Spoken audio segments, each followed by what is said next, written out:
Futura Science vous invite à découvrir toute l'actualité scientifique au cœur de la science.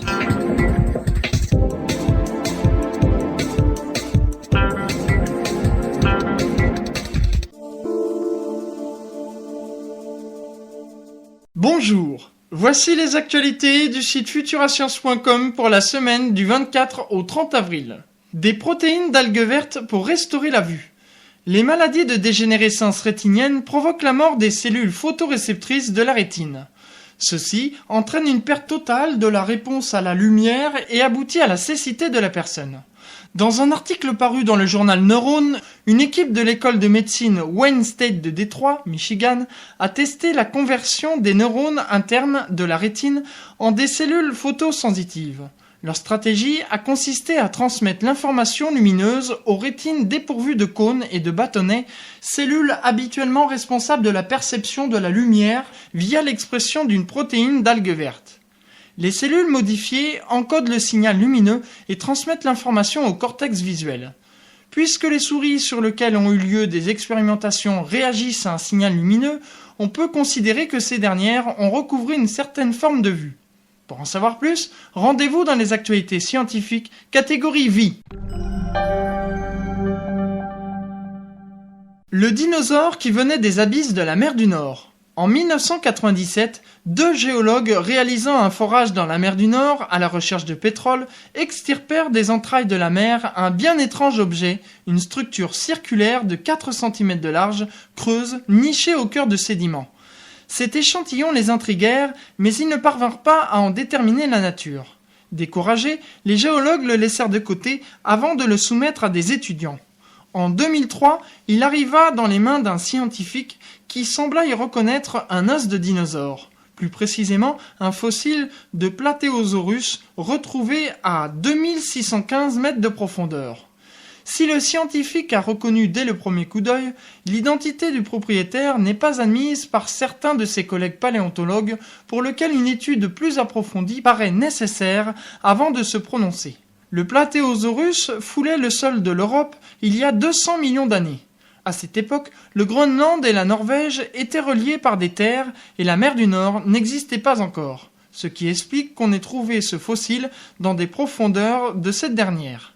Pour en savoir plus, rendez-vous dans les actualités scientifiques, catégorie Terre. Futura Science. La Chine et la NASA s'allieront-elles pour décrocher la Lune ? Si rien ne vient perturber son calendrier, la Chine enverra peu après les Jeux Olympiques de Beijing son vaisseau spatial habité Shenzhou 7. La fabrication des premiers modules a déjà débuté, ainsi que la sélection des 3 astronautes qui y embarqueront. Par ailleurs, le directeur de la NASA, Michael Griffin, a fait savoir le 25 avril dernier qu'il acceptait l'invitation de la Chine et qu'il allait se rendre à Beijing dans le courant de l'année pour y négocier une éventuelle coopération dans le domaine spatial.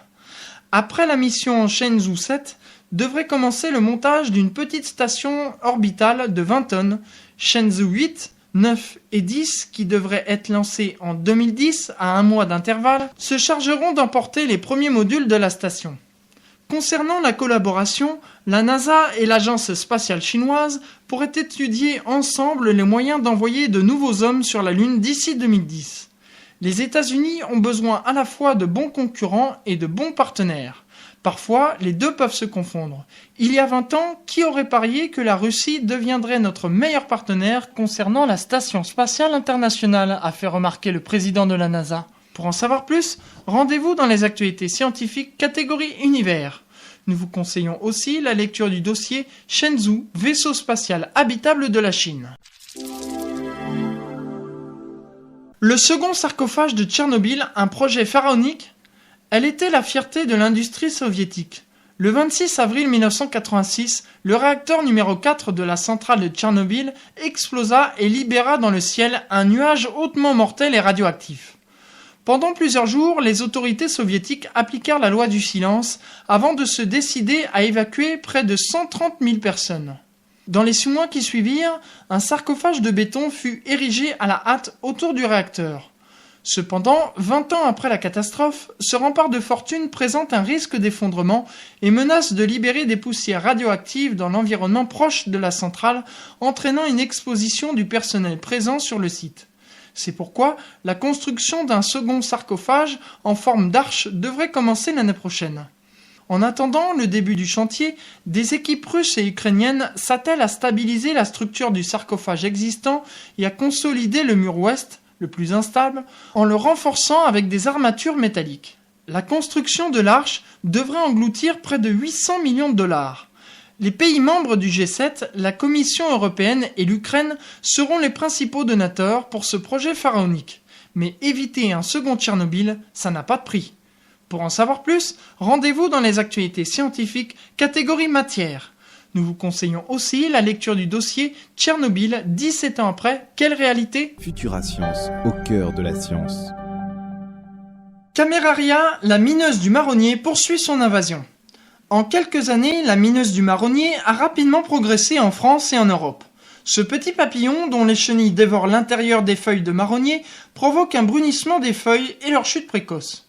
Signalé en France dès 1998, il a désormais envahi la quasi-totalité des départements français. En Europe, il poursuit sa progression, notamment en Angleterre 2002, au Danemark 2003 et en Suède 2004. Dans le cadre du projet européen Controcam, lutte contre la Cameraria, les chercheurs de l'INRA d'Orléans ont étudié l'épidémiologie de cette mineuse.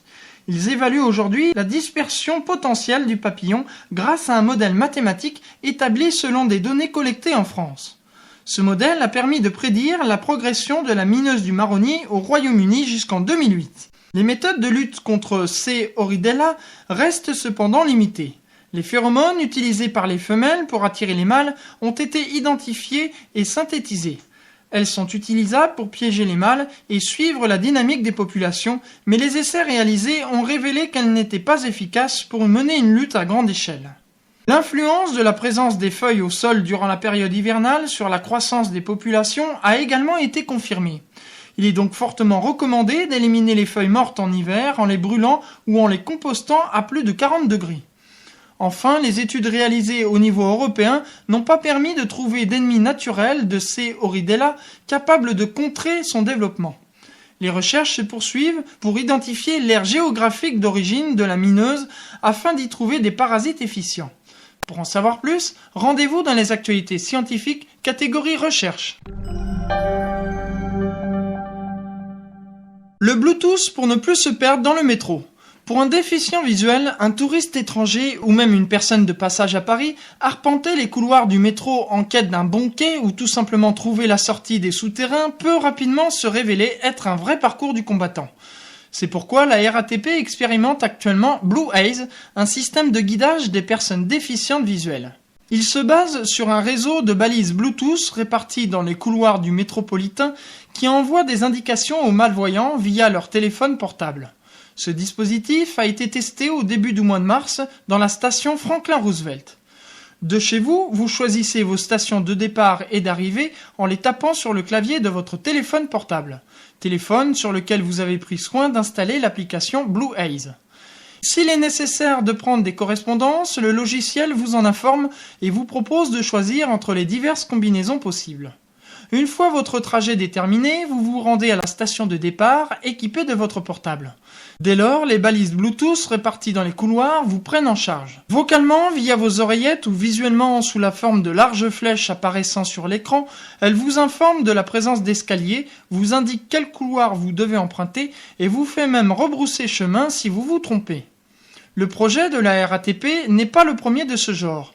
Le système Drishti, développé en 2002, permettait déjà de guider par GPS les personnes malvoyantes ou aveugles au cours de leur déplacement dans le campus d'une université de Floride.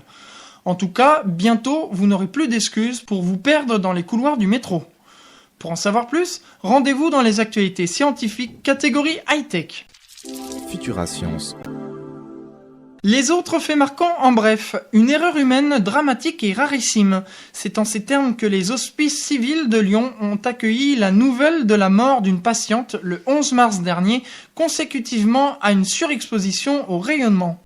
Et puis après les États-Unis ou la Grande-Bretagne, Google annonce officiellement le lancement de Google Maps dans plusieurs pays d'Europe de l'Ouest, dont la France. Pour en savoir plus, rendez-vous dans les actualités scientifiques du site futurascience.com. Enfin, pour terminer, après les podcasts audio, Futura Science passe à la vidéo, un podcast exclusif à découvrir.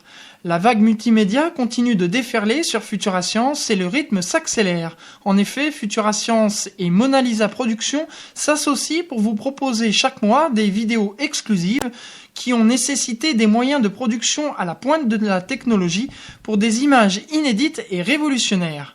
Pour ce premier épisode, place aux envahisseurs invisibles et au monde des acariens pour des prises de vue saisissantes en microscopie électronique d'un monde inconnu.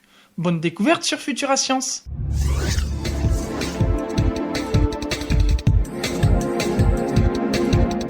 C'était le podcast de Futura Science. Prolongez la découverte sur le www.futurascience.com. Futura Science, au cœur de la science.